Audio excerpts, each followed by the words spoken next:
Well, welcome to the September public lecture of the Royal Historical Society. I'm Margot Finn, the president of the Society, and it's a real delight to see all of you here today.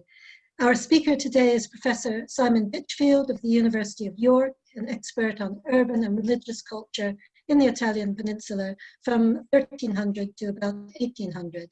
Simon is a former council member of the Royal Historical Society, and I first met him when we both shared that wonderfully onerous voluntary position in the Society. So it's a real delight to have him back tonight as a lecturer.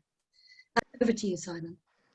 Thank you very much, Margot, and thank you for the invitation, and thank you all of you from all over the world who've come to listen to me today. I've seen many old friends and colleagues. Right, I'll begin. I want to begin with a quotation. Sir, I am about to fulfill my promise and to furnish you with some of the leading principles of morality of the Jesuit fathers. These men, eminent in learning and in wisdom, guided by a wisdom from above, which is more infallible than all the rules of philosophy. You may suppose I am jesting in using such expressions, but I am quite serious. They are their own words. In a work entitled the Imago Primi Seculi, the image of the first century.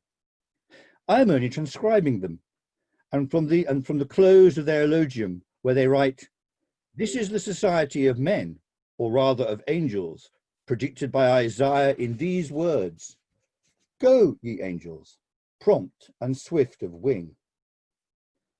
Is not the prophecy, as applicable to them, clear? They are eagle spirits. They are a flock of phoenixes.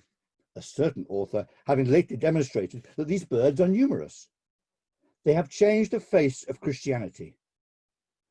Since they assert all this, we are bound to believe them. In this way, the French philosopher Blaise Pascal put his finger on a problem that has not gone away in the intervening centuries. Are we bound to believe the Jesuits' account of their own history and achievements? The immediate occasion of Pascal's coruscating wit was his defense of the Jansenist Antoine Arnauld, and the quotation is taken from the opening lines of the 5th provincial letter, dated 20th of March, 1656. Pascal was himself quoting from that great monument to Jesuit pride, as well as to the arts of engraving and Latin encomia, which was the 952 folio page image of the first century, the Imago Primi Seculi, published by the Flandro-Belgian province to accompany celebration of the first centenary of the Society in 1640, and embellished with no fewer than 127 emblems. So you can see there on the left, the very famous emblem, you can see underneath Societatis Missioni Indicae, so the missions of the Society to the Indies, and then the famous emblem, "One world is not enough," which sounds more like a Bond movie yet to be made. And the other link there is the, as you can see now, to the first page and the frontispiece to Bartoli's Life of St. Ignatius, which the author clearly states was intended to also mark the centenary, even though it came out a decade later in 1650. I think they should be very much seen as linked publications in that sense. As can be seen from this engraving before you, at the pen of Bartoli, Ignatius had become the very symbol and embodiment of a religious order who directs the divine illumination from the fixed stars. Not for nothing had Bartoli been taught by the most brilliant anti-Copernican of the 17th century, Giovanni Battista Riccioli, so that it shone, or shall we, as we see presently, sounded throughout the world, reaching all 4 parts, represented here by the personifications of Africa, Asia, Europe, and the Americas. This was no ordinary life of the order's founder, but intended to be the first volume of Bartoli's history of the Society as a whole. It was also conceived from the outset as necessarily a polemic. As he put it in the prefatory note to the reader, "There is no shortage of pens and tongues, belonging not only to innumerable heretics, but also to a great number of Catholics, who in 1,000 ways, in both writing and speech, attempt to make the society despised by the world and held in public contempt. Both the recent Cambridge Encyclopedia of the Jesuits and the Oxford Handbook of the Jesuits have substantial entries and chapters devoted to anti-Jesuitism, not only as a movement, but also as a literary genre. Already in 1564, i.e. within 8 years of Loyola's death, the Roman Curialist Ascanio Cesarini had penned Novi Advertimenti, which focused on the fact that society ignored the usual duties of religious orders by not singing or even saying their office in choir. While Etienne Pasquier's Le Catéchisme des Jésuites of 1602 labelled the Jesuits as a hermaphrodite order, also accusing them at the same time of being too little French. However, undoubtedly the most long-lasting of such works was a forged version of the society's constitutions, the so-called Monita Secreta or Monica Privata, the secret advice, which claimed to contain all the secret advice that Jesuits gave to members in order to secure power, wealth, and ultimately, it was hinted, world domination. Written by an ex-Jesuit from Pinsk in modern-day Belarus called Jerome Zaharovsky, who failed a theology exam and so was excluded from taking his fourth and final vow to be of service to the Pope and thereby become a fully professed member of the society. This work was first printed in Krakow in 1614 and enjoyed an exceptionally long afterlife, being most recently reprinted in Moscow in 1996. To counter such works, in Book 2, Chapter 8 of his Life of Ignatius, Bartoli argued for the need for the Jesuits to be always on guard, just as the Israelites under Nehemiah were as they rebuilt the walls of Jerusalem with one eye on their weapons nearby. Bartoli then proceeded to list a long catalogue of the different kinds of works which had been written against the Jesuits. This included poetry, history, novels, newsletters, trials, satires, philippics, and prophecies. Enough to fill a more than modest library, as he put it, to which the most effective antidote was Pedro de Ribeirañeira's printed catalogue of works written by the Jesuits of 1602. I'm hoping that, here we go. See in front of you, which was revised and expanded by Philippe Arigambe around the Society's centenary in 1643. This, of course, is the ancestor of Carlos Sommerfurgel's 12-volume Bibliothèque des Écrivains de la Compagnie des Jésuits, completed in 1932, and its online successor. Although this kind of reference work was not unique to the Jesuits, one thinks, for example, of Ketif and Echar's classic bibliography of Dominican authors, the Scriptores Ordinis Praedicatorum of 1719-21, but society have uniquely kept up the tradition to the present day. Bartoli, in fact, compared the situation of the society with the jealousy the advent of such orders as the Mendicant, Dominicans, and Franciscans had provoked back in the 13th century. And he then went on to list a number of reasons, 7, why people might think badly of the society.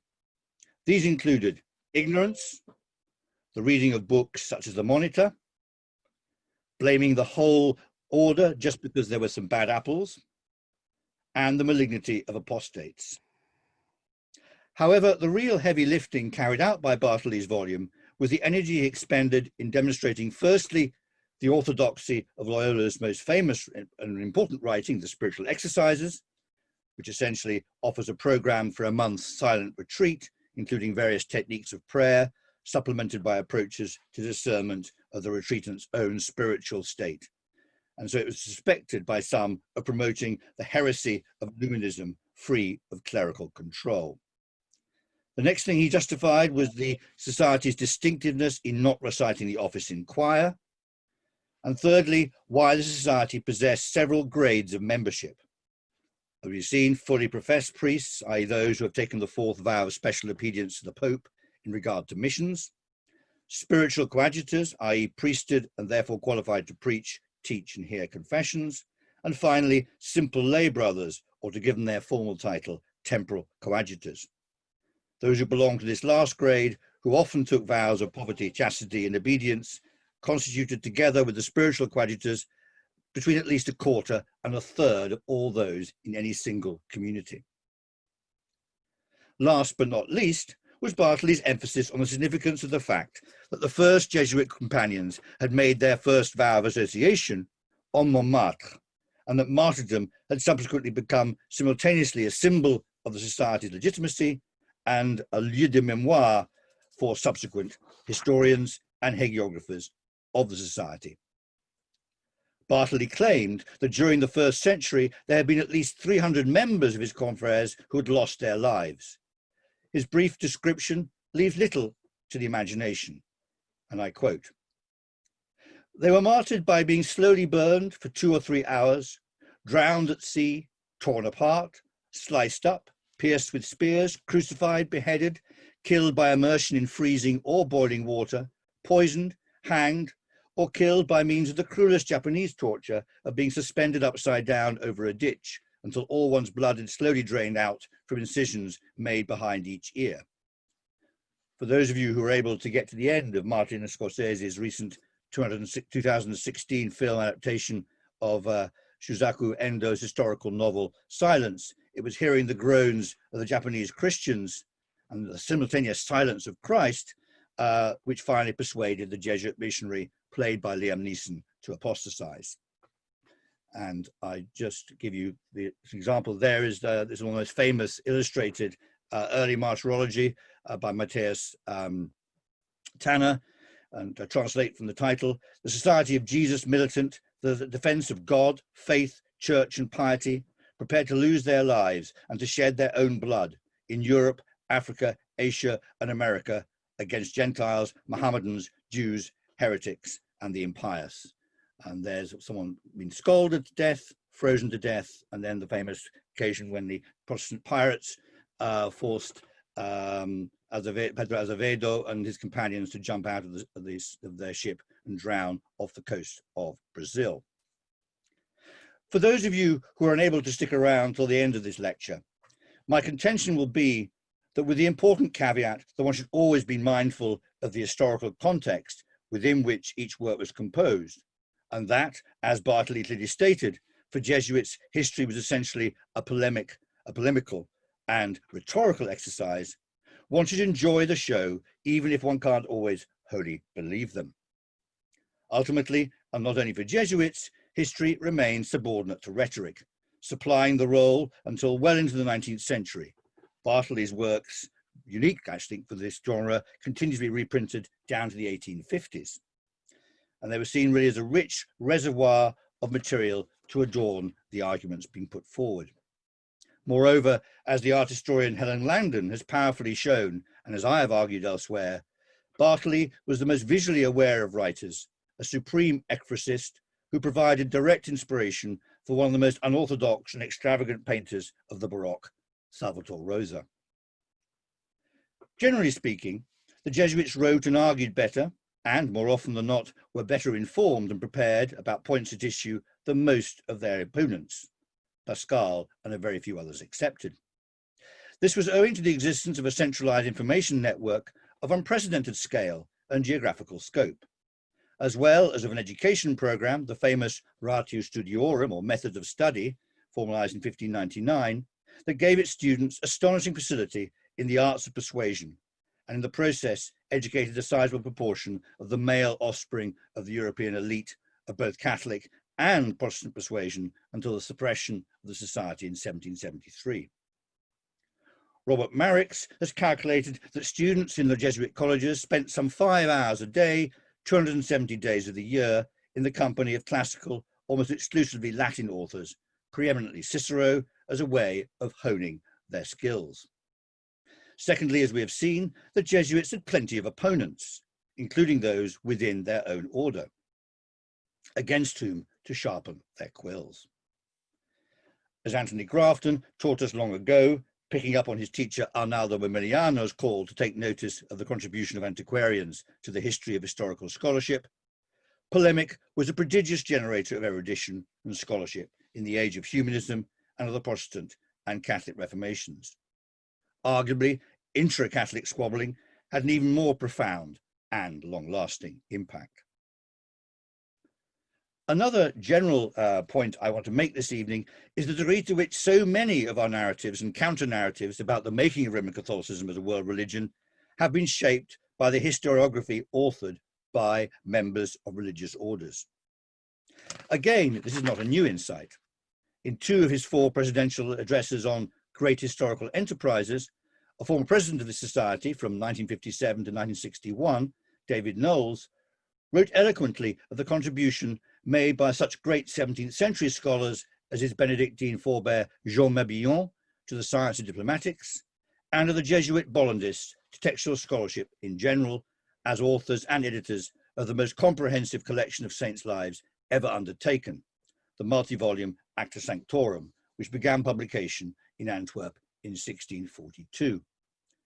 Incidentally, in the case of this last lecture, as an introduction to the Bollandists, Knowles' sprightly account has yet to be bettered.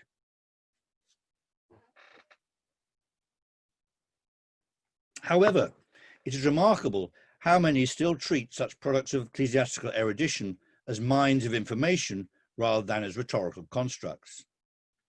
This is despite Luke Kloss's eloquent warning that we need to remember that Jesuit authors were not anthropologists manqués, but laborers in the vineyard of the Lord, whose absolute priority was the saving of souls. Moreover, the important work of such scholars as Inés Jupanoff and Jean-Paul Rubiez has drawn attention to the varied purposes of the Jesuit art of describing in Southeast and East Asia.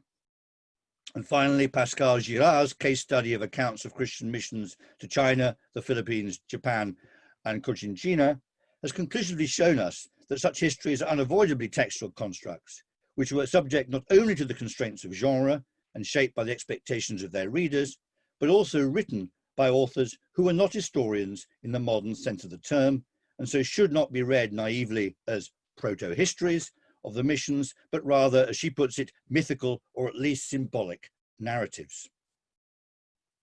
In this regard, it is highly appropriate that the subject of this evening's lecture, the Ferrara-born Daniello Bartoli, did not self-identify as an historian. Far from it. He referred to his multi-volume, though uncompleted history of the society, which is only undertaken in 1648 under the specific behest of Vincenzo Carafa, the Superior General, as, quote, this long and utterly tedious chore, end quote.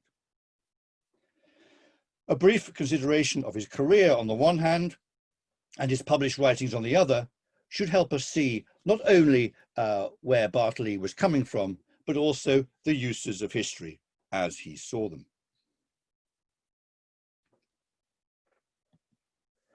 What is immediately apparent from this brief CV is that Bartoli spent the first 2 decades as a teacher, particularly of rhetoric, and then as a preacher.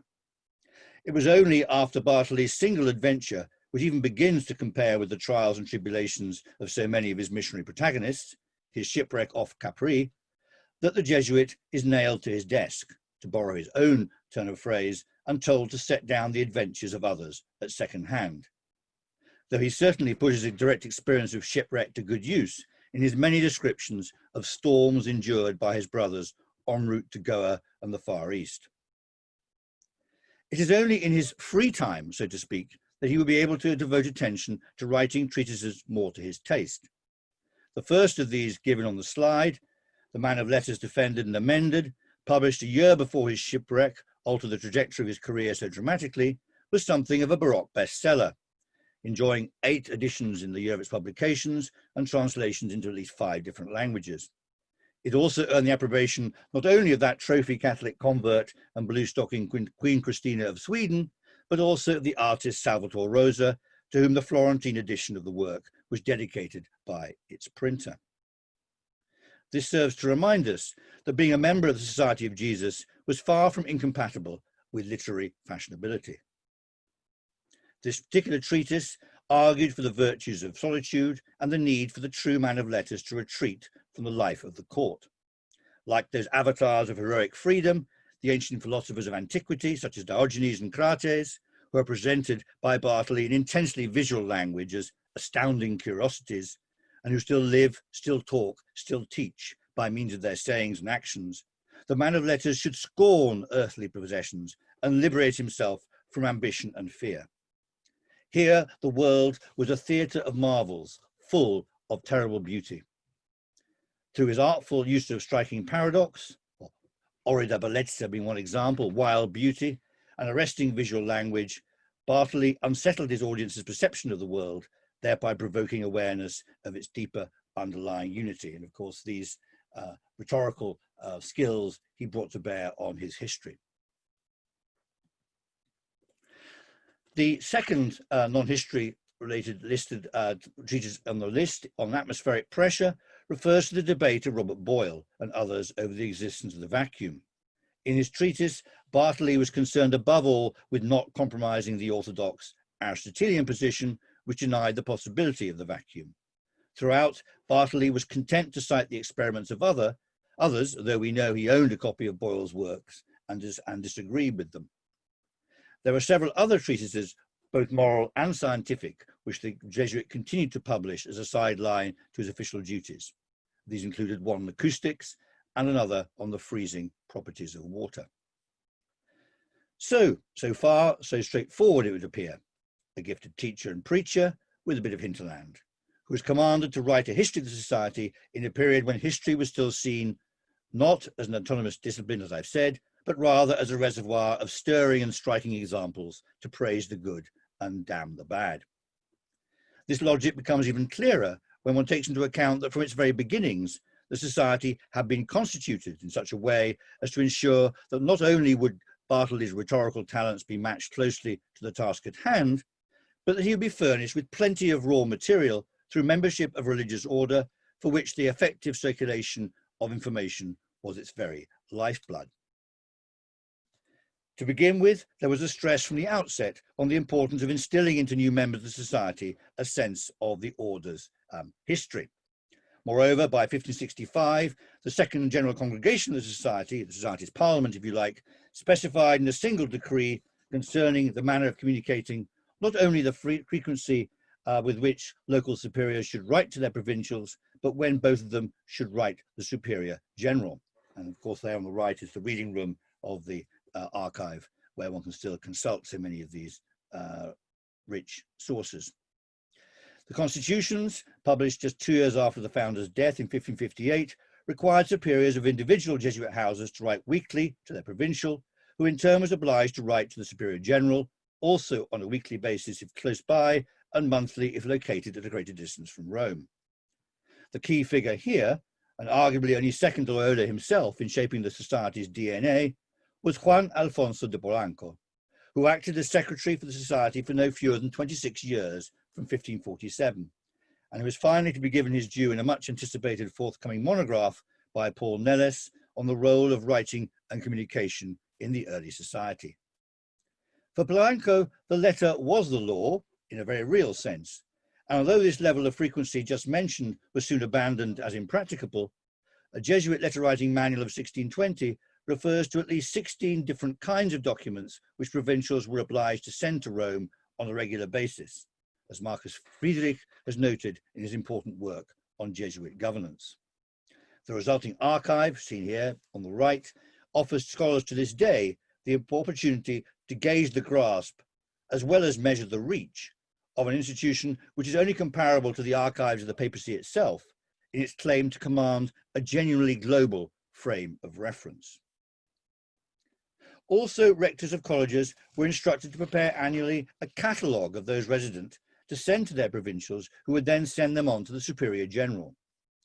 These catalogues are still held in the Jesuit archives in Rome, and the more detailed ones, compiled every 3 years, the so-called Cataloghi Triennales, enable us to know not only the number, age, origins, education, date of final vows, if applicable, state of health, and the ministries they potentially could perform, and in a further secret catalogue, the human qualities of each member of the community were set down according to the following instructions, and I quote: skills and qualities of each one should be described in the second catalogue, that is, talent, judgment, practical wisdom, practical experience, advancement in arts, physical appearance, and particular skills for performing the society's ministries.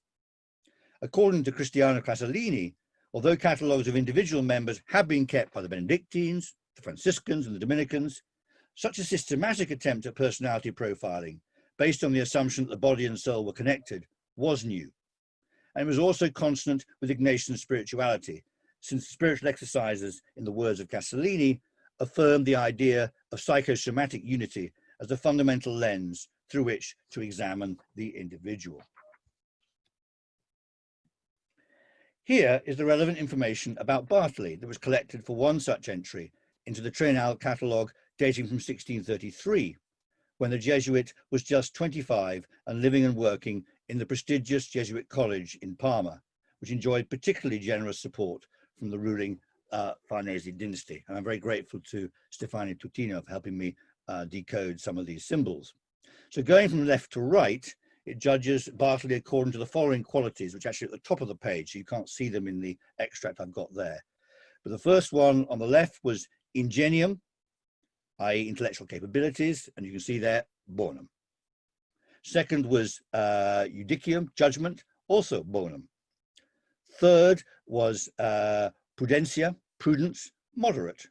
Fourth, experientia rerum, life experience, limited, exigua, but he's only 25.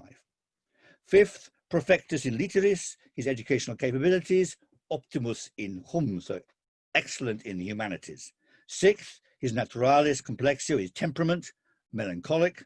And finally, his aptitude for various potential offices, aptus ad omnia fere societatis ministeria. It says he has aptitude for almost all ministries and duties in the future. Now, given the apparent breadth of Bartoli's intellectual capabilities, it can perhaps be a little surprise that despite no fewer than 5 attempts to be sent on missions to the Indies, Bartoli was one of the majority of those who wrote to the Father General seeking to be sent to the Indies. And we have over 14,000 such letters dating from basically the 1580s, 1570s through to the suppression of the old society in 1773. Then they start up again after 1814. And Bartoli was one of the majority who were disappointed. And you can see here 2 of the 5 letters he wrote. Bartoli's potential as a teacher, preacher, writer, and administrator were clearly regarded as being too valuable to risk sending overseas, where the mortality rate on the voyage from Lisbon to Goa could be as high as 50%. However, before we draw any broader conclusions about Bartoli's frustrated career as a missionary to the Indies, it would be as well to consider the following data collected for the centenary volume with which I opened my lecture this evening, the Imago Primi Seculis. For it's a truth universally acknowledged by all Roman Catholic writers of the period that active missionary priests were invariably thin on the ground, with a disproportionate proportion resident in urban centres in the West. And the Jesuits were no exception. A census taken of all the provinces of the Society of Jesus dating from 1626 makes this crystal clear. Although there were 808 Jesuits distributed between Goa, 320, the Malabar Coast, 190, the Philippines, 128, Cochinchina, in other words, the Vietnams, Laos, and Cambodia, with Japan and China, 140, but only 30 were based on the Chinese mainland itself. This contrasts starkly with the no fewer than 1,574 members of the Society distributed between the 2 provinces that made up Belgium, which were outside Rome, which had 810, easily the most densely settled 2 provinces of the entire order. The distribution across the Old World was in fact surprisingly even, but with a tendency to added strength on the northern and eastern frontiers of Roman Catholic Europe. There were just 2,300 in the Italian peninsula and its islands, including just over 600 in Sicily and 200 in Sardinia. And then there were 1,800 in the Iberian Peninsula, with a 1 to 2 distribution between Portugal and Spain. Just over 1,400 in France and 267 in England, which included, of course, Scotland and Ireland. And most of these priests were resident in the various English colleges in Spain, Portugal, Rome, and northern France. In addition, there was just over 1,600 in German-speaking lands, 532 in Poland, and 468 in Lithuania. In the Americas, where the Jesuits were part of a second wave of missionaries, beginning with their arrival in Brazil, 1549, Florida, 1566, Peru, 1569, and Mexico, 1572, the emphasis is very much on South America, with 200 in the province of New Granada, consisting of modern-day Venezuela, Colombia, and Bolivia, 390 in Peru, 60 in Chile, 121 in Paraguay, and 180 in Brazil, a total of just under 1,000. By contrast, there were only 365 in the Central American province of New Spain. It is within this broader context that I believe we need to interpret the insistence of the founders of the Jesuits from the outset, not only on the importance of history to the society's very identity, but also to the desirability of knowledge about the foreign cultures encountered by its members on overseas mission. You can see here the adoption of the constitutions. As I say, they dated back to 1553, in other words, to Loyola's lifetime, and they received papal approval in 1558. But they only took on a more complete form, which you can see here, when the initial framework was published together with explanatory glosses and norms in a volume called the Institute of the Society of Jesus, whose first edition was 1635. And I draw your attention particularly here in the first of these two slides, one coming up in a moment, to the fact that members of the society were expected to internalize their sense of history from conversation as well as study, which reminds us that their prowess in Ciceronian Latin was a spoken skill. So their capacity to debate and argue was essentially oral. And in fact, Bartoli makes a point about this when he contrasts it with what basically the Mandarin state of China, where one gets to the very top and basically everything was done on silent reading and silent argument in exams, whereas he emphasizes in the West, of course, the road to sort of to prowess is paved in disputations.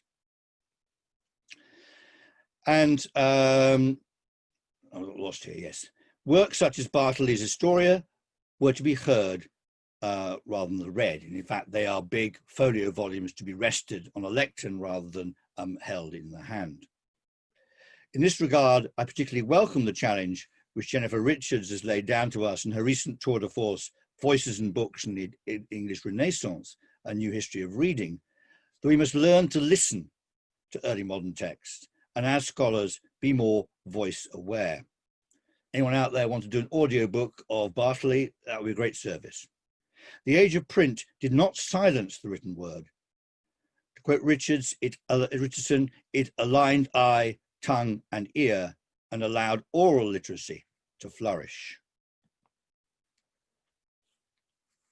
In the second slide, it can be seen how central a knowledge of the society's history and traditions, manifested particularly in the activity in the world, which frequently involve suffering and martyrdom, is to the successful integration of the individual Jesuit to their fellows. Here, I believe the unique Jesuit employment of the term ours to refer to themselves, a mode of self-description which, I'm reliably informed, is still current within the society, is striking. Hang on, let me just see. Right, there you go. This is the letter from Loyola to the Flemish missionary Gaspar Bertze, who had just been appointed by Francis Xavier while the latter was on mission to Japan to take over the Indian mission. I'd like you to focus on the passage in bright red. This has often been cited in support of the notion or contention that the Jesuits played an important role in enabling Western observers to discover how to describe the world, to borrow Jean Barubiez's Felicitas phrase. I do not wish to downplay the role played by the regular missionary reports sent to Rome, known as the annual letters, in facilitating the circulation of such knowledge and incidentally making Rome Europe's second global city after Lisbon. There you've got Roma Ignatiana, a large-scale wall-size reproduction of this map, which highlights the degree to which the society impacted on the very center of Rome. You can see right in the center there, the Mother Church, the Jesuits, and next to it, shown rather too close actually to the reality, is the Roman College. And this map is to be greets today's visitors to the Casa Generalizia, or headquarters of the Jesuits, which is located just 500 yards from St. Peter's in the Vatican. Moreover, Donald Lach, in his pioneering magnum opus, Asia in the Making of Europe, fully acknowledged the extent of the Jesuits' role in the process right from the first volume, which was published as long ago as 1965. However, as I have already argued in print in regard to Bartoli's History of the Society in England, which is the penultimate volume published in 1667, the ultimate purpose of Bartoli's labours was twofold. Pedagogic, to teach his Italian-speaking and comprehending confrères their proud heritage, and so reinforce their esprit de corps in the form that was also entertaining and well suited to be read aloud in refectories the length and breadth of the Italian peninsula, and most relevantly, I think, in Rome, where the audience was generally international and whence trained Jesuits spread out all over the world. And it was also propagandistic, to demonstrate to patrons, popes, rivals, and enemies that the making of Roman Catholicism as a world religion was already well underway, and to be attributed to an unrivaled degree to the labours of the Society of Jesus. In the case of his second volume on Asia, published fully a decade after that devoted to the founder, the first 4 of the 8 books was almost entirely given over to the figure who, in the eyes of Bartoli, was considered by many as the co-founder of the society, the Basque nobleman Francis Xavier, and his missions to India, the Moluccas, and Japan. Although Bartoli availed himself extensively of the resources available to him in Rome, courtesy of the Jesuit habits of record keeping, as first Joseph Wiki and now Elisa Fry have shown in their exhaustive editorial work, which now one can consult in the splendid new Einaudi edition brought to fruition by Adriano Prosperi. In fact, the Dante of Baroque prose, as Leopardi later called Bartoli, was true to this epithet and used such sources as the numerous letters and testimonies of witnesses from Xavier's beatification and canonization trials as raw material for his own artful elaborations. Again and again, he can be seen to prefer narrative sources over archival ones, not because he did not value the latter, but simply because his purpose was different.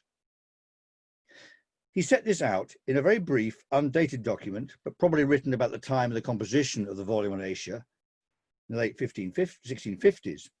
And this is the closest we can get to knowing for sure what he thought he was doing, and is entitled simply, How to Write the History of the Company. And I'm indebted here to the transcription carried out for me by Elisa Fry. This 2-sided document includes such statements as the following. I'll translate loosely. If we are to do justice to the subject, one needs to break free of chronology in order to consider a mission, a life, a persecution without breaking the narrative thread. For this, one needs to arrange the history according to place, geographically, as well as rhetorically speaking. Bartoli explicitly distinguished his approach from the scrupulously chronological one which had been taken by such eminent Jesuit predecessors as not only Niccolo Orlandini and Francesco Sacchini, whose Latin volumes preceded his in publication and proceeded year by year, but also the Latin Chronicon written by Juan de Polanco after his years as a secretary, and which remained unpublished until the very end of the 19th century, although English translation by Claude Pavour now awaits publication, if the funds can be found. It's quite a hefty several volumes. Bartoli noted how all 3 took full advantage of the steady stream of letters, above all the quarterly ones, the quadrimestrali, which arrived regularly in the Jesuit HQ in Rome from all over the world. He also noted how these authors all wrote chronology, not history, sacrificing thereby the coherence of events to the sequence of time, and in the process fragmenting the narrative into tiny pieces, particelle. As Bartoli concluded, what seems to me to be novel, and for this reason worth doing, is that there is no other religious order where one can begin with the origins and then go on to offer histories of the 4 parts of the world, end quote. So for Bartoli, while there are numerous references to letters in his history, they perform another function that is not just about their content, but about their importance to the story being told. Firstly, to the protagonists themselves, and then to their audiences in the old world. To limit myself to his volume on Asia, Xavier is not just a writer of letters, but a grateful receiver of them. Bartoli notes how the missionary saint read and reread them, soaking them with his tears as he recalled the brothers who had sent them. Xavier even cut out the signatures from the letters and wore them round his neck. On another occasion, Bartoli mentioned on his travels Xavier carried just 3 things with him: a breviary, 2 relics of St. Thomas, and a signature of Loyola. Elsewhere, on several occasions, Bartoli referred to the consolation which letters from their tales of missionary derring-do gave to their confreres who were experiencing difficulties in Europe. And particularly, this is something that you get, there's a translation of a collection of tales of martyrdom in Japan that gets translated into English and circulated in recusant, among the recusant communities in early 17th century England. Turning to Bartoli's treatment of the Jesuit mission in Japan, which appeared 10 years after his first volume on Ignatius, but only 3 after the last of 3 editions of Asia, which remained his most popular of the volumes, one of which incorporated a new section on the mission to the Mughal Emperor Akbar. Bartoli had already described Japan extensively in the background to the Xavier's mission of 1549 to 51 in Book 3 of Asia. But he was careful also to emphasize the correspondences which existed, he believed, between Japanese and Christian society. In particular, he followed the widespread tendency in European accounts of the time to project onto the Japanese a religion which is identifiably Western, with its parallel hierarchy of monasteries, monks, temples, processions, and sacred books. In this he was, of course, following, albeit in a more attenuated fashion, one of the very earliest reports about Japanese religion, given by the French linguist and mystic Guillaume Postel in his De Merveilles du Monde of 1553, in which the French scholar argued that the Japanese were basically Christians, albeit ones who had forgotten much of the true Gospels. As it happened, the Japanese in their own way returned the compliment by regarding Christianity as deformed Buddhism, a supposition which appeared to be confirmed by the fact that the missionaries also came from India, which had been the source of Buddhist teachings almost precisely 1,000 years before. Although, as Jean-Paul Rubiez has shown in his subtle and searching analysis of the so-called Yamaguchi disputations in September 1551 between Xavier, together with some of his fellow missionaries and some Buddhist monks, one is speaking of a dialogue only in the sense of finding some common ground for disagreement. Moreover, in the course of the conversations, the Sorbonne-trained Xavier was careful not to analyze the diversity within Buddhism as in any way analogous to the diversity then crucifying Latin Christendom. One needs also to bear in mind that between 1598 and 1650, no fewer than 91 martyrological works on Japan have been published in Western Europe, including 2 plays by Lope de Vega, so that Bartoli had precedent when he moved on to write his volume of the history of the society in England after that of Japan. Pedro de Ribadeneira's ecclesiastical history of the schism of the Kingdom of England had explicitly juxtaposed the flourishing state of Japanese Christianity with the deplorable state of that in England as early as 1593, a comparison which likely provoked Bartoli to referring to England as Europe's Japan. Bartoli began with his book on Japan, literally at the beginning, with his account of how the Japanese themselves described the beginning of the world, their Genesis story, if you like. And he went on to describe its geography, climate, which he reported was similar to that of Sicily, though much windier, before giving what was overall an unambiguously positive assessment of the Japanese people, quote, who are of a lively and subtle intelligence like no other nation on earth. He also admired Japanese eloquence. Bartoli furthermore emphasized their fierce code of honor. In contrast to the Christian converts in India, the Japanese were, on the whole, much more constant and indeed tenacious in their new faith. Indeed, Bartoli never lost the opportunity to emphasize the nobility in both spirit and blood of the Japanese martyrs, both young and old. and this detail alone strongly suggests that the audience was intended to be the noble pupils attending Jesuit colleges, the same students who would take part in the famous Latin plays, many of which were on subjects taken from the most heroic early Christian period of history. The longest two entries in the index to the first edition of the volume on Japan are to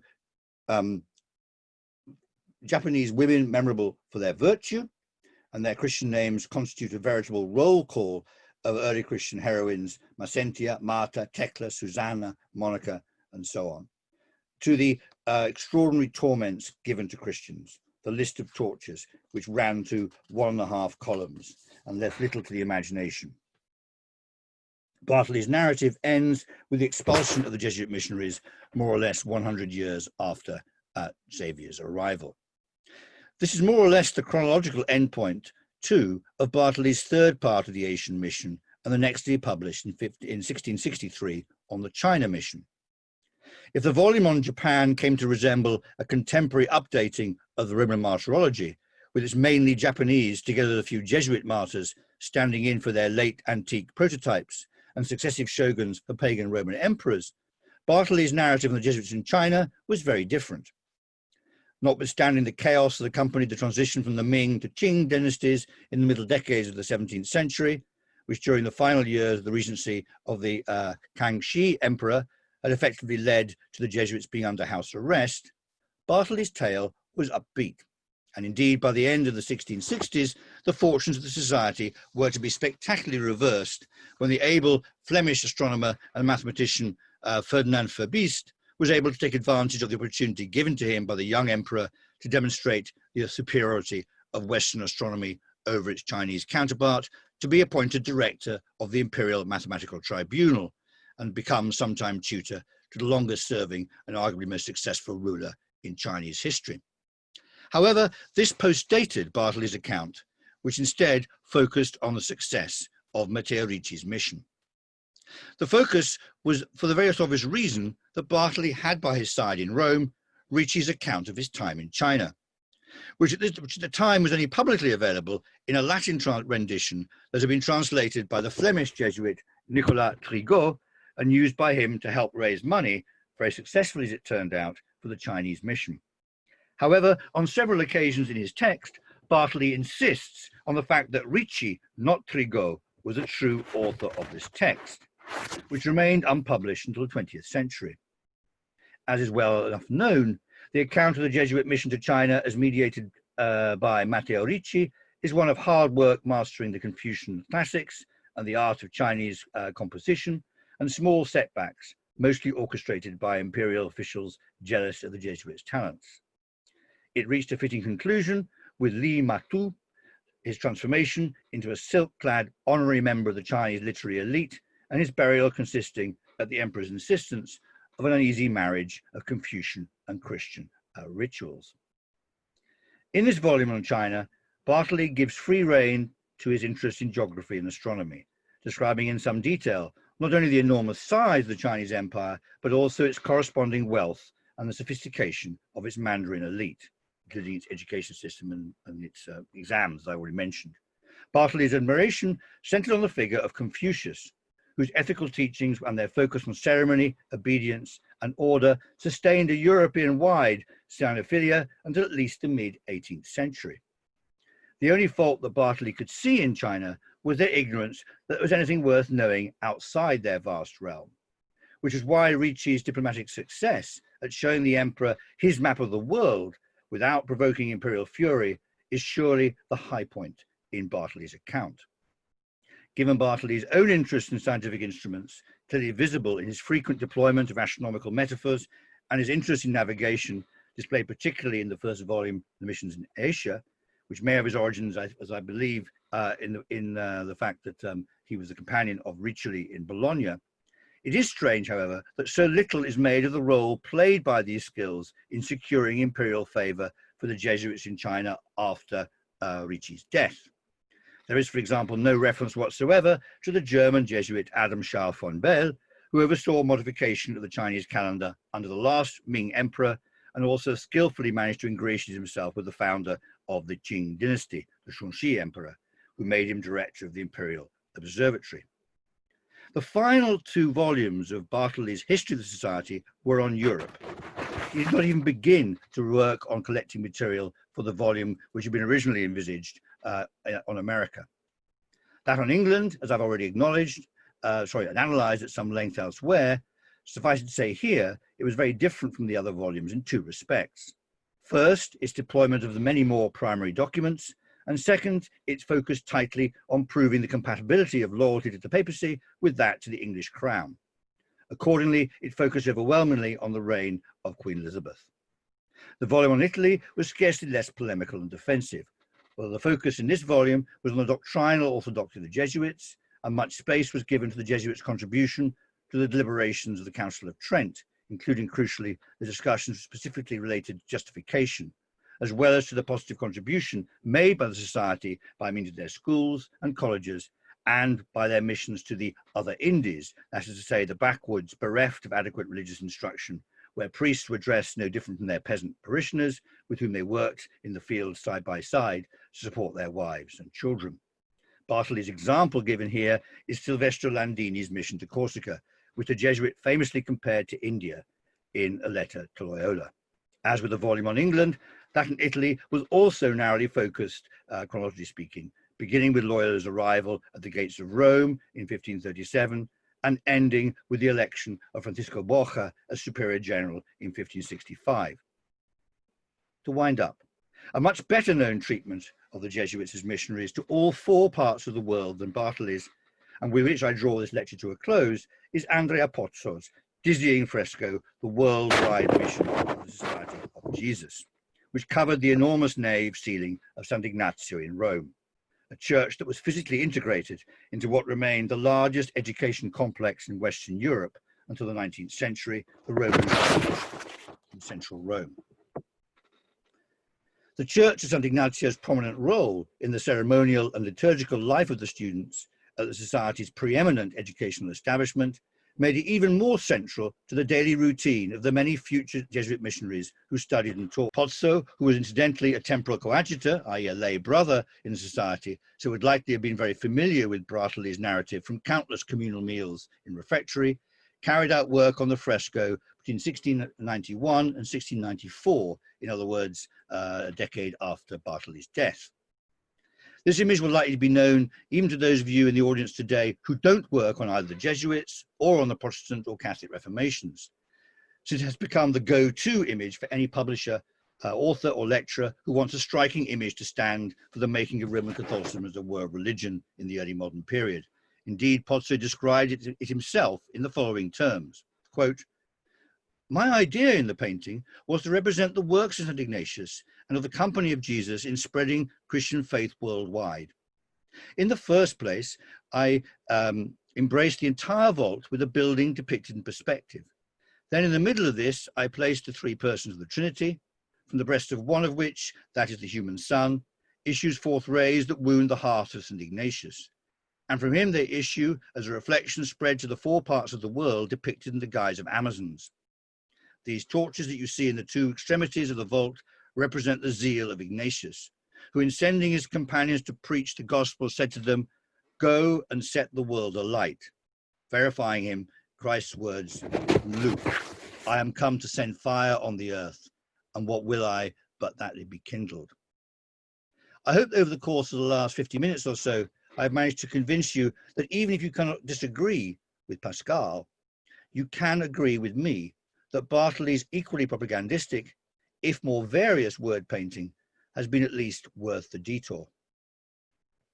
It has been claimed that Bill Haley and the Comet's famous hit record, which inspired the title to my lecture, that within months of its release, it could be heard playing in jukeboxes in the four corners of the globe. For both Bartoli and Pozzo, I am sure, they would think that the same might be said of the gospel message championed by the Society of Jesus, for whom, as we have seen, one world is not enough. Thank you.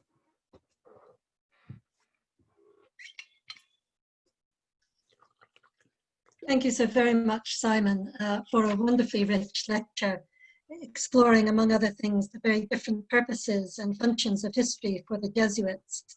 History as persuasion, history as tools for rhetoric, And you have also given us a wonderful idea for a Royal Historical Society film, James Bond meets Ignatius Loyola in One World is Not Enough.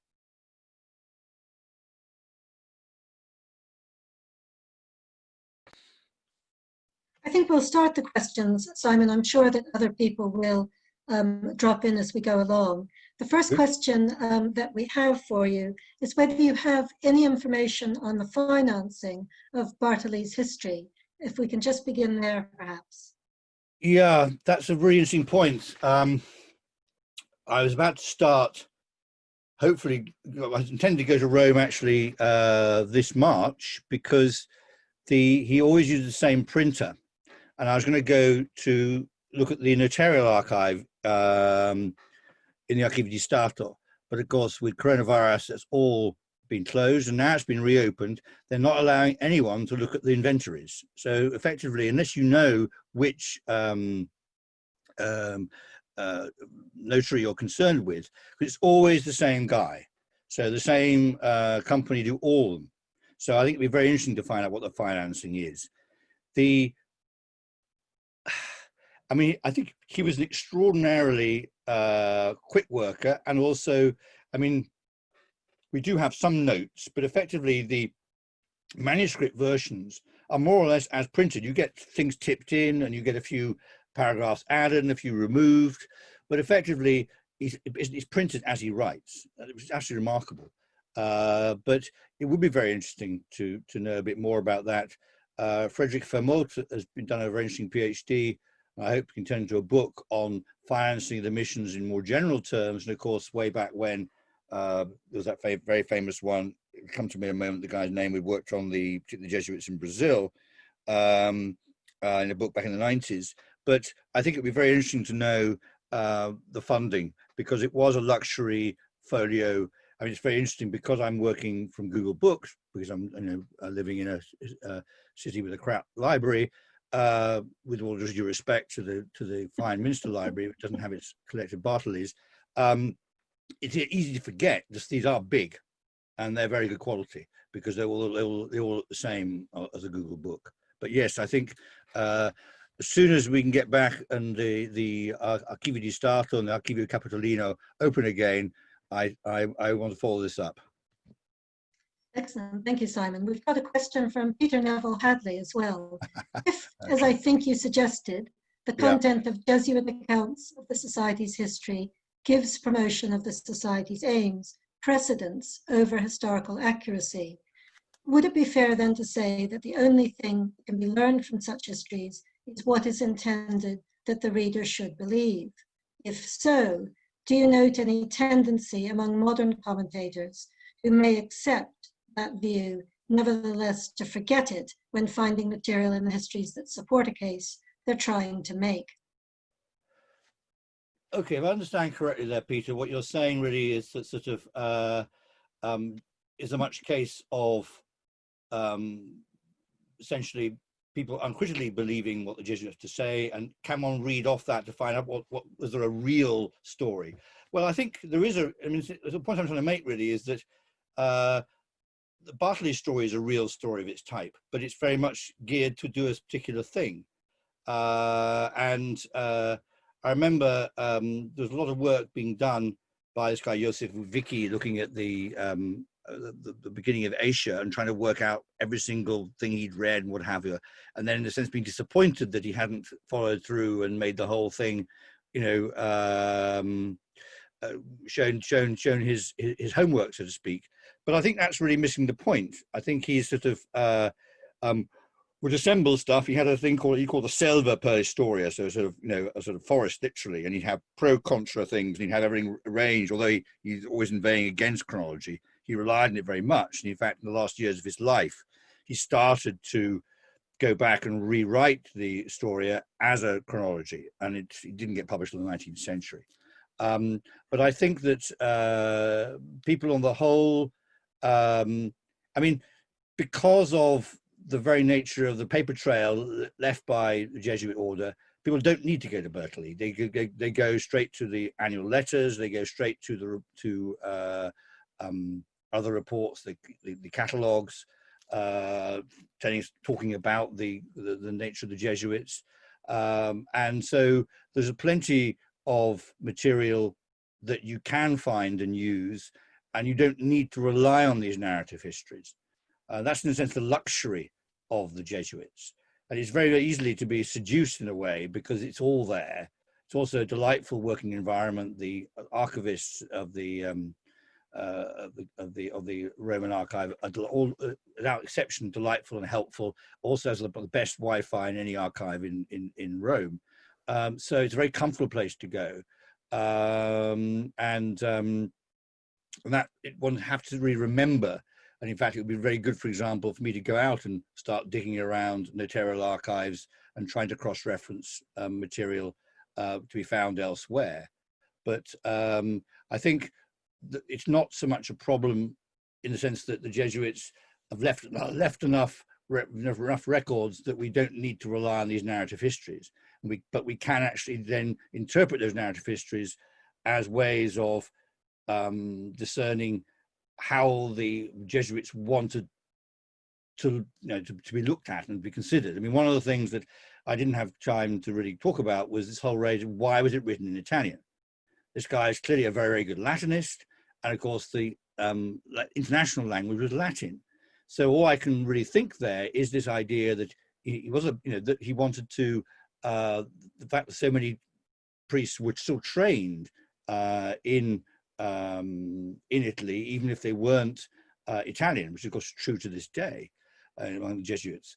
So I'm thinking that's the reason why it was written in Italian, not Latin, but it still was relevant also because it was read out, I think, and we do have at least, I've come across 3 references when he talks about the pleasure it gave him to hear that his work was read out. And as I say, it's extraordinary. And one thing I couldn't really talk about today because it just requires a skill with Italian that I don't think I possess, because his paragraphs and his sentences go on and on and on, and his use of words. He adored the 14th century and Dante itself, and his skill was such that it really is almost impossible to translate. Anyway, I'm going on too much. Not at all. The questions are pouring in thick and fast. I'll get as many of them in as I can possibly manage, or as you can possibly manage, but we will conclude at 7:30. Stefan and Nina have combined together to ask 2 questions. One is if you could say more about the 4 corners or 4 continents that you mentioned as depictions there. And a second is about the connection to universal history. If you could comment on either of those topics. They're there. I mean, they're not particularly original. You've got, I mean, got to get my different glasses on really, but they usually use sort of, usually a crocodile for Americas. There's a tusk for Africa of an elephant, etc. I mean, they're all pretty standard. I mean, what Pozzo has been sort of singled out for is more this astonishing example, what they call quadratura painting, of using the amazing architectural thing. I mean, really give it this great slansio, or sort of thrust upwards. And in fact, the best thing to do is to go into the church about 5 o'clock on a winter's evening and put in your, how much it is now, probably €2 coin, and then it's all lit up, and suddenly you look up and it looks as there's a whole hole in the ceiling. It's very impressive. But I mean, it was a standard iconography. The idea of there being 4 parts of the world was also standard. There's nothing really original in that, and so it's not. Bartoli is not being original, and neither is Pozzo in doing it. I mean, Pozzo's skill and Bartoli's skill was in how they achieved that, and how they. In the case of Pozzo, of course, he did all 4. In the case of Bartoli, only 3. Universal histories are a different genre, and I haven't really looked at them very much. But this is something. I mean, the House of History, even this period, has many rooms, and this is very much the idea of taking a particular religious order, but using particular individuals. So in a sense, it's hagiography as historiography, and the first 4 books of Bartoli's Asia is essentially a life of Xavier. And in fact, there are 90. You can go onto Amazon or wherever, Bibliophile, Bookfinder, and you can find what term themselves as lives of Xavier by Bartoli. They're not. They're just excerpted from the first 4 books of Asia. Thank you very much. The next question concerns your use of the term propagandistic. Do you apply that with respect to the missionary world, or are you referring to the Jesuit order itself, to its own, to the promotion by the Jesuits themselves? Both, really. I mean, although it was quite controversial at the time, Yvonne Levy published a book about 15 years ago on the art of propaganda, and in fact, looking very much at Pozzo and others. And her historiographical explanation for why propaganda was sort of not touched by art historians, particularly the great generation of exiles from Nazi Germany, was precisely because, you know, people like Edgar Vint and Wittkower, you know, even Krautheimer, the idea of propaganda being somehow to be considered seriously because they, you know, of the likes of Goebbels was something you couldn't take seriously, and so they just sort of shied away from it. Whereas what Levy was doing was saying, we've got to take this seriously, and the role of propaganda was fundamental and also very skillfully done. One thing that I found very interesting is that when I was writing a chapter for the Oxford Illustrated History of the Reformation on the Counter-Reformation, I had to sort of, I remember thinking, well, oh dear, I've been trying, for years, I've been trying to write this book on the making of Roman Catholicism as a world religion. And in fact, it wasn't successful. I mean, in the sense it wasn't finished by even by 1700. And what we were looking at was more the triumph of the idea of it. And then that particular work I just showed you there by Pozzo is a classic case of this astonishing, sold the idea. But crucially, it didn't just sell the idea to mislead historians like me. It convinced people at the time that they were part of a body that, and not just Jesuits, that really had you know, conquered the 4 corners of the world for Christianity. We now know just how limited that was. But for example, I just published something in a book on Protestant conversion stories, and I remember looking at see how people like Cotton Mather in the Congregationalist minister in North America reacted to the Jesuits. They totally took the line, you know, they really did believe Jesuit propaganda, and they were terrified. And so it worked. So I suppose my answer is yes, I'm meaning propaganda in a literal sense, and it's propaganda that worked both to confound Jesuits' enemies and convinced the Jesuits themselves, that was, and not just Jesuits, but Catholics, that there was an esprit de corps, and they were on the winning side. Thank you very much, Simon. We've got a couple of questions that fit together very nicely about historiography and historiographical impact. One of them asks the kind of impact that Bartoli's volume had on Jesuit historiography, but then a second one asks whether his volume spurred historiographical developments among other religious orders, such as the Dominicans, for example. Very good, both very good questions. I don't think it did. I mean, Bartoli seems to have, you know, in a sense, created this extraordinarily large, thousands of pages, and really, in a sense, you know, a bit like Maurice Zapp in Malcolm Bradbury's story, kills the genre dead. No one, he's done it, outdone it. No one else tries to do it. And in fact, in the 19th century, it's represented a bit like Vincenzo Gioberti and these liberal Catholics, still pushing him as a great stylist. It's only when you get the Risorgimento and people like Francesco de Sanctis who can't stand him when he goes out of fashion, and doesn't come back into fashion until the 1970s, when he's seen as one of the great sort of writers of romance, really, the romantic genre, almost. But it's interesting. I mean, the second question about whether he spurred other historians of other religious orders, I need to go away and look at that. My own feeling is that's more sort of people slugging it out with charters, editions of charters.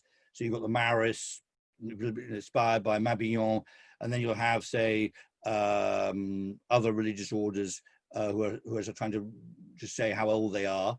But there is one interesting case, which is when one of the leading Bollandists, hagiographers, Daniello Bartoli, gets to one of the figures he has to write about, and basically it involves him saying that the Carmelites are telling porkies by saying they go back to Elijah. And you'd think that by the 1670s that would be no big deal, but it is a big deal. And the Carmelites managed to get the Inquisition in Spain to put it on the index. So this was where I talked about briefly the idea of intra-Catholic rivalry. So I think it's a great field out there. If someone went and had a look and see what other religious orders doing. Was there any other order that tried to write a sort of a popular, expansive narrative history in the same sort of style of Bartoli, rather than a sort of crabbed, erudite, here's yet another charter that shows that our order is very old? Clearly an opportunity for a PhD dissertation or a postdoctoral project that could be inspired by your lecture. We've got some questions about audience reception. What do we know about who read him and how they read him? Yeah, well, of course, the first question is how they listened to him. I mean, one of the things I really do think is very important is the degree to which, I think his very way in which he wrote, and I'd love there to be someone tried just to do an audio book of even just one of the chapters, because I remember when I first tackled him, it made me think of these wonderful Italian cantatas written by Handel, which were performed in cardinals' palaces in the very end of the 17th century, beginning of the 18th century. And I thought that's very much a counterpart to the kind of performance of how you perform Bartoli. So, I mean, we have a couple of references in letters he wrote to how people react to it, and a couple of letters to him. But I have to say, I haven't come across, I've come across one example of where another Jesuit, a guy called Pierre Poussine, takes objection to Bartoli's work, but on the pure fact that Bartoli gets the year of Xavier's birth wrong. Poussin writes a whole big treatise. Well, it's a preface to a new edition of Xavier's letters, but he has a huge spat with Bartoli over that. Also, although I don't know quite on what evidence has been taken, but has been used for this, but in that very brief treatise on how to write history that I quoted from, right at the end, Bartoli says he talked about his approach to everybody without naming any names. He says they all agreed but one, and Adriano Prosperi thinks that one is Athanasius Kircher. I don't know quite on what grounds. I'd be very interested to know if we have got any more grounds. I mean, there's another person who is a very, very big scholar, but I don't know quite on what grounds that assertion was made. But we don't have reviews as such. We don't have, although I haven't found many letters of saying, have you read the latest? All I will say is that it does get astonishing. It comes up, it trips up in the most strange places. What would be very interesting would be to do a census of where copies of Bartoli's works appear. They spread far wider than the sort of Italophone world. Simon, I think we have time for just one more question, but for those of you who haven't been able to have your question addressed, we will be saving the chat. Simon will see it, and he'll also see a list of attendees, so we can continue communication. I'll do my best. And those, by the way, of you who had to arrive a wee bit late, everything is being recorded. You'll be able to see the entire lecture if you've missed any parts of it. So just one final question, Simon, before we all applaud you to the gills. And this is about whether we should be more suspicious of Jesuit histories of Jesuits than of other institutional ego writings, as the questioner puts it. How peculiar that is of the phenomena that you're discussing in tonight's lecture. Right. If I understood correctly from that, I mean, I used to say, I remember when I heard they were starting the Journal of Jesuit Studies, I thought, well, so no, the last thing we need is a ghetto. The Jesuits are far too important to be left to Jesuits. But of course, the Jesuits, the historians themselves, recognize that. And people like John O'Malley, who was here at least the first part of tonight, be emblematic of the sort of openness they have shown to us non-Jesuits, and in my case, not even a believer. And so they have not tried to block us at all. That's a speciality of the Vatican itself. I mean, these days, to try to get into the archive, the Congregation of the Cause of Saints, is pretty impossible. Much more difficult now than it used to be 20 years ago when I used to go regularly. So I think that, I mean, as I said a bit earlier, the archival record is so rich in this order, and also so easy to consult. When you compare, for example, the Dominicans, I remember, okay, I haven't worked there for a while, but it used to be 3 afternoons a week in the Roman archive of the Dominicans. They're the most important religious order for much of the Middle Ages. The Franciscans, I wouldn't know where you started, where to start to find and look at their stuff. They're also split up. I mean, okay, the Franciscans are a bit problematic because, you know, basically, if you have 2 Franciscans meet, you get 3 factions. So they're particularly vociferous as a religious order. But I think that it is easy to cross-reference, so you can see where the Jesuits are pushing something, and or Jesuit writer is pushing things. But I think it's actually interesting. I mean, obviously the Jesuits have been, because they are so productive, because they've just operated in so many different fields. You've got, you know, I think it was Alistair Hamilton once said that with that marvelous, I think it's Mag Express catalogue of all the of Jesuitica. You find Jesuits on pro-Newton against Newton, pro-Galileo against Galileo. They operate every single field, and so there's actually, to find a sort of unified monolithic Jesuitness is only something that anti-Jesuits create as a myth. But clearly, you know, certain religious orders are famous for certain, you know, or have reputation for certain kinds of endeavor. Benedictines, particularly with working on manuscripts and medieval charters. Of course, the Dominicans were also not only obviously inquisitors, they're also actually a lot of historians in the 16th century were also inquisitors, and the sort of way in which the Inquisition itself becomes its own historian in the early modern period is something that I talk about in my forthcoming book. Simon, I can already hear examination questions coming out of what you've just said. The 2 Franciscans who inevitably lead to 3 factions discuss, and I'm sure there'll be many other gems and nuggets and arguments that students and scholars will be gleaning from this lecture as time goes on. It's been extraordinarily generous of you to give a lecture under these pandemic conditions right at the beginning of term, when we're all scrambling to get our heads around the multiple ways we're about to deliver history to the next generation. The Society is very, very grateful to you for this, and I'm very grateful to the audience too for turning up on a Friday night to listen to Simon. Thank you so much. Thank you.